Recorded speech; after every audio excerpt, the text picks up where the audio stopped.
licenciado en Relaciones Internacionales y profesor de Relaciones Internacionales en la Universidad del Salvador. Federico, buen día, ¿cómo estás? Guillermo Javetón te saluda. Hola Guillermo, ¿cómo estás? Muy bien, gracias por atendernos, Federico. No, por favor, gracias. Bueno, ¿por qué no nos contás un poquito y hagamos o intentemos tratar de hacer una suerte de historia de qué es lo que está pasando y cuál es el origen de todo esto y cuáles son los problemas que realmente no se han solucionado entre israelíes y palestinos en la zona de la Franja de Gaza? Ok, bueno, lo que vemos ahora es un conflicto que se ha vuelto crónico y que tiene, como en este caso, manifestaciones esporádicas de violencia que lo que muestran es una acelerada velocidad de escalada y que obligan al resto de los países del mundo, a lo que se llama comunidad internacional, a pronunciarse sobre el tema. Sí. Entonces, lo que vemos es el Estado de Israel, en este caso, por un lado, y un sector de Hamas, que son milicias, que lo que hacen es atacar directamente con misiles. Eso es, digamos, lo que está sucediendo, eso es lo visible del conflicto. Sí. Después, lo que yo te puedo decir es que hay causas que son inmediatas y causas que son profundas. Ajá. Lo que se ve, digamos, en los medios últimamente es que las causas inmediatas son dos, las podemos definir dos. Por un lado, la famosa esa marcha de la bandera o Día de Jerusalén que se da para conmemorar la captura de Jerusalén Oriental. Ahora, un poco más adelante, te explico qué significa esto. Sí.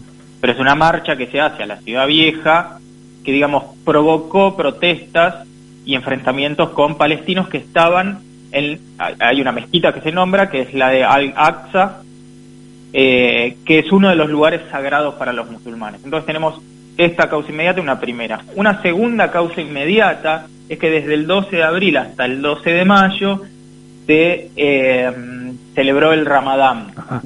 Esto provocó una tensión porque lo que sucedió fue que no se dejaba ingresar a la Ciudad Vieja a los musulmanes porque estaban valladas el acceso a la Ciudad Vieja, que es las puertas de Damasco.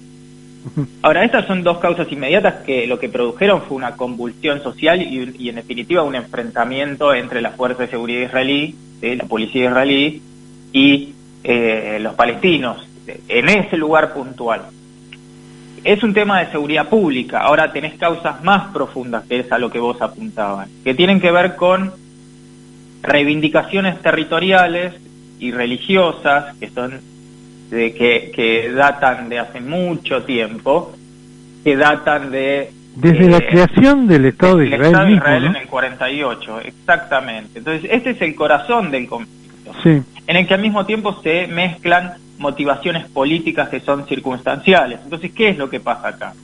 Es que tanto Israel como Palestina lo que reclaman es la pertenencia de Jerusalén Oriental. Ajá. Entonces, palestinos dicen que es la futura capital de un Estado independiente.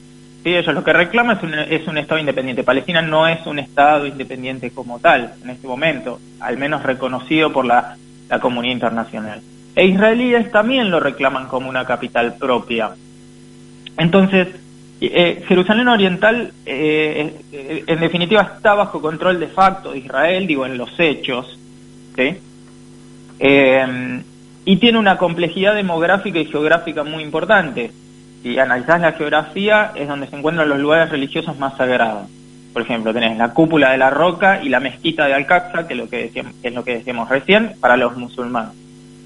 Para los judíos es el Muro de los Lamentos y el Monte del Templo, y después tenés el Santo Sepulcro para los cristianos. Entonces sí tenés una complejidad geográfica que a su vez se traduce en la ocupación del territorio en términos de distribución barrial. Tenés un barrio musulmán, tenés un barrio cristiano y tenés un barrio judío. Entonces, como estas diferentes personas agrupadas en etnias y religiones conviven en un mismo espacio, es normal, digamos, que surjan tensiones entre ellos. Ahora, ¿qué pasó?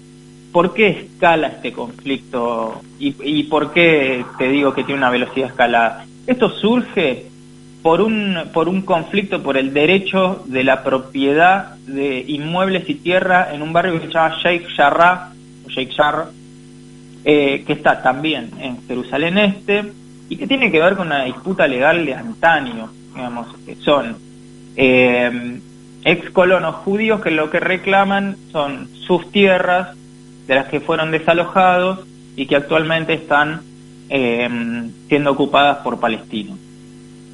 Y ahí lo que lograron estos colonos judíos es una orden de índole legal de desalojo, ¿no? Exacto, porque en realidad esto se canalizó a través de vías legales y llegó incluso al Tribunal Supremo de Israel.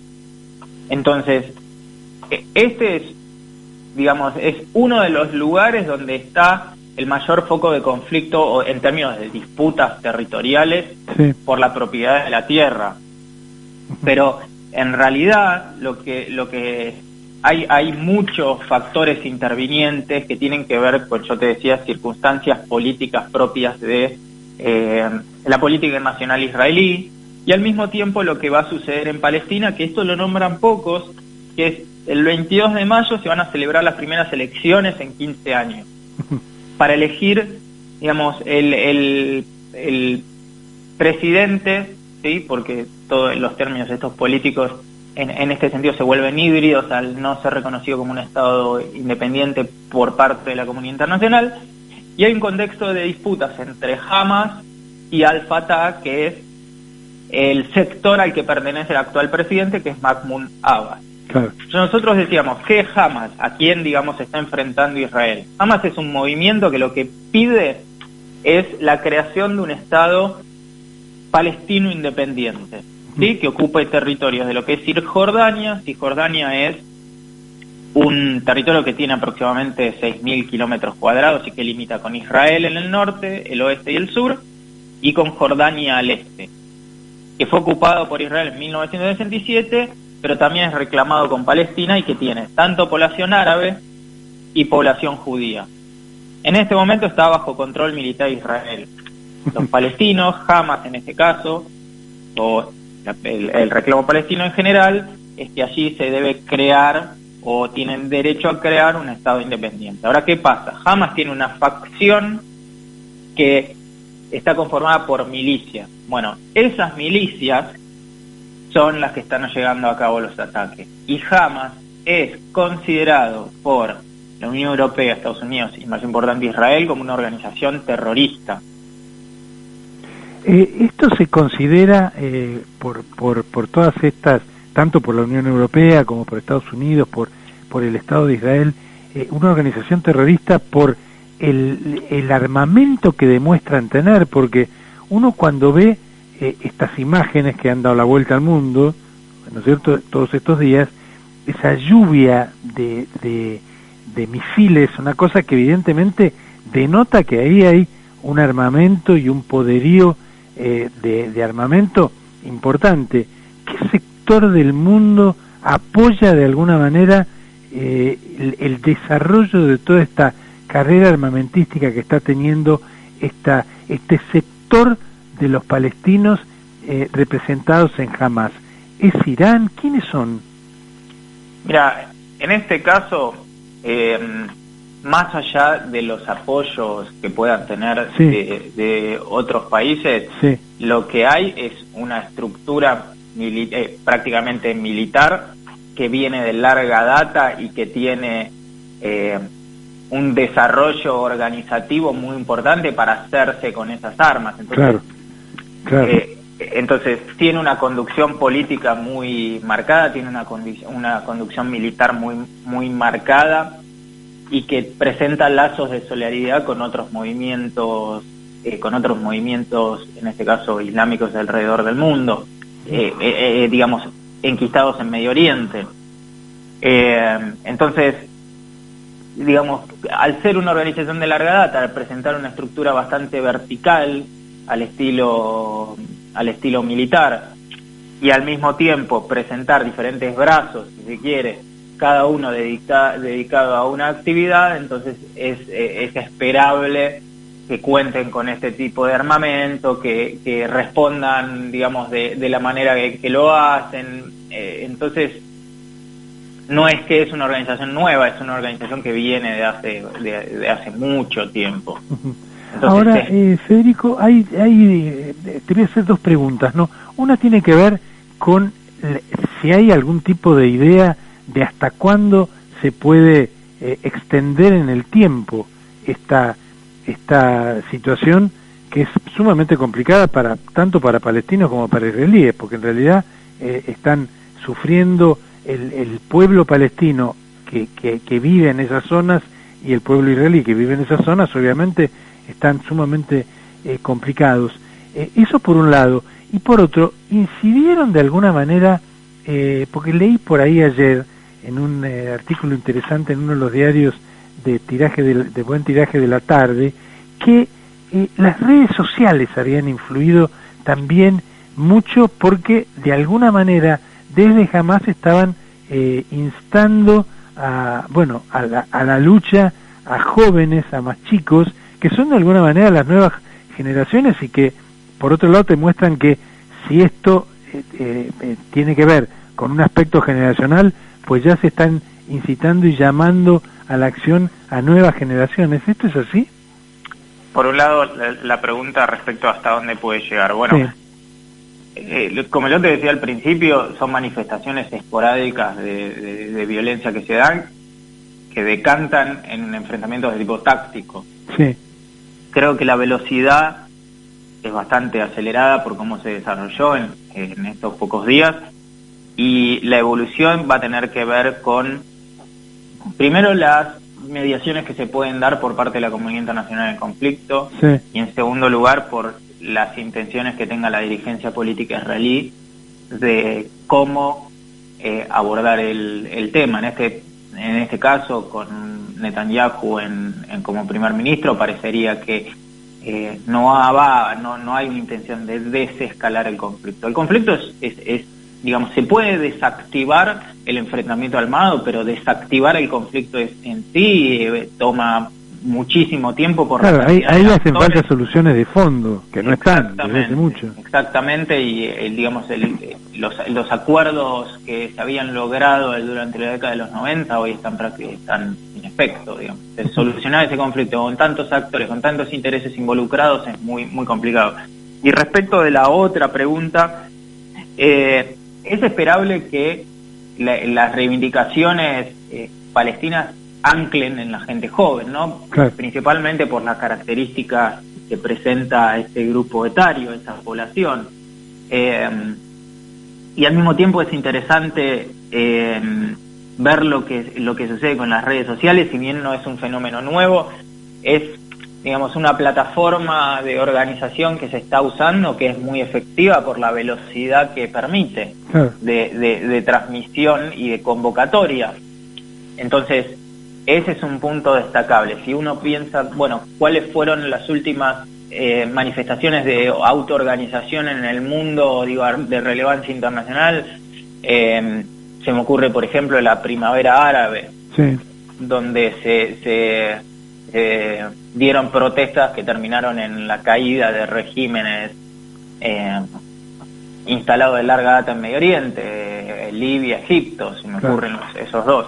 Claro, pero sí, son un instrumento de organización muy importante, de autoorganización muy importante y de convocatoria, porque permiten una velocidad de difusión de información muy, muy rápida. Sin duda. Y ahora sí la última, Federico, porque estamos cortos de tiempo, pero hubo críticas con respecto a la declaración que se hizo en un primer momento, que hizo la Cancillería Argentina, haciendo mención a la disparidad de fuerzas y de alguna manera cargando las tintas sobre el Estado israelí, diciendo, bueno, esto es desmedido, la respuesta con el pueblo palestino. ¿Te parece que esto fue una declaración, un pronunciamiento acertado? Porque al día siguiente el presidente Fernández, que está en este momento en Europa, de alguna manera intentó, o uno vio que trató de poner las cosas en su lugar, diciendo, bueno, lo que hace Argentina es seguir un poco la línea de la Organización de las Naciones Unidas, en fin, trató de aliviar las cosas frente también a críticas como, por ejemplo, la DAIA y AMIA, que ayer se se pronunciaron en contra de este comunicado que hizo la Cancillería en nombre del canciller Felipe Solá. ¿Cómo ves vos este punto? Ok, empiezo por esto último. Sí, en la Argentina presenta una situación que es para nosotros muy sensible, que es los antecedentes de los atentados que se dieron acá en el 92 y 94, que presenta y que tiene una gran comunidad judía. Claro. Este conflicto que se está dando entre palestinos e israelíes lo que obliga es a tomar un posicionamiento que deriva en declaraciones públicas. En este caso lo que me parece que se dio es una falta de consulta a los profesionales de carrera, en este caso del servicio exterior, sí, que termina en una declaración que tiene que aclarar un presidente. Digamos, no es función del presidente hacer aclaraciones sobre de lo que dice la Cancillería. Entonces abre una brecha de oportunidad para que las organizaciones judías en Argentina manifiesten su disconformidad, así como también la embajada, que en realidad la embajada es el Estado de Israel. Entonces debe ser un tema de las declaraciones de nuestro Ministerio de Relaciones Exteriores, que repito, es el órgano ejecutor de una política que está diseñada por una política exterior diseñada por el presidente. Debería ser de conciliación, es decir, de no contribuir a un probable conflicto interno que se nos puede dar a nosotros. Conflicto, digo, de palabras, ¿no? De intercambio de palabras, pero que reflejan, en definitiva, lo que piensa el gobierno, la administración de este momento. Deben contribuir a la construcción. Argentina es un ejemplo de convivencia de razas, religiones y etnias. Entonces me parece que tiene que ir por ese lado. Es cierto, es una buena definición, ¿no? Lo que la República Argentina logra con distintas razas, con distintas etnias, con distintas religiones, no se da en todos los países del mundo, y esto deberíamos realmente tenerlo y usarlo como ejemplo, ¿no? Si es aplicable acá, si lo podemos aplicar acá, deberíamos tal vez tomar un rol de mediadores sin tomar partido ni por uno ni por otro, simplemente tratando en la medida de lo posible de apaciguar las aguas, sobre todo en el momento más álgido, ¿no? Sí, tal cual, y llegar a un acuerdo entre cómo manejarse en este tipo de asuntos, una perfecta coordinación entre el Poder Ejecutivo, me refiero a la Presidencia y al Ministerio de Relaciones Exteriores, y al mismo tiempo de dar lugar a los profesionales de carrera a ser consultados y dar su opinión respecto a estos asuntos. Ellos son los que, digamos, viven la política internacional todos los días, muchos de ellos con vasta experiencia en estas regiones del mundo y en estos temas. Sin duda. Federico, te agradezco muchísimo este ratito, tratar de poner blanco sobre negro estos temas que a nosotros nos parece que ocurren en lugares tan lejanos, ¿no? Pero hoy en día, y con la globalización y con todo lo que sucede en el mundo, más allá de la distancia y más allá de todos estos problemas, siempre, en definitiva, de una u otra forma, nos afectan a todos, y realmente ver cómo todavía en el siglo XXI suceden este tipo de situaciones, a veces alarma, ¿no? Pero bueno, esto da un poco la pauta de que cuando las cosas no se resuelven de fondo, después persisten a través del tiempo. Te agradezco muchísimo, Federico, como siempre, y te mando un abrazo muy grande. Un abrazo grande. Chao, hasta luego.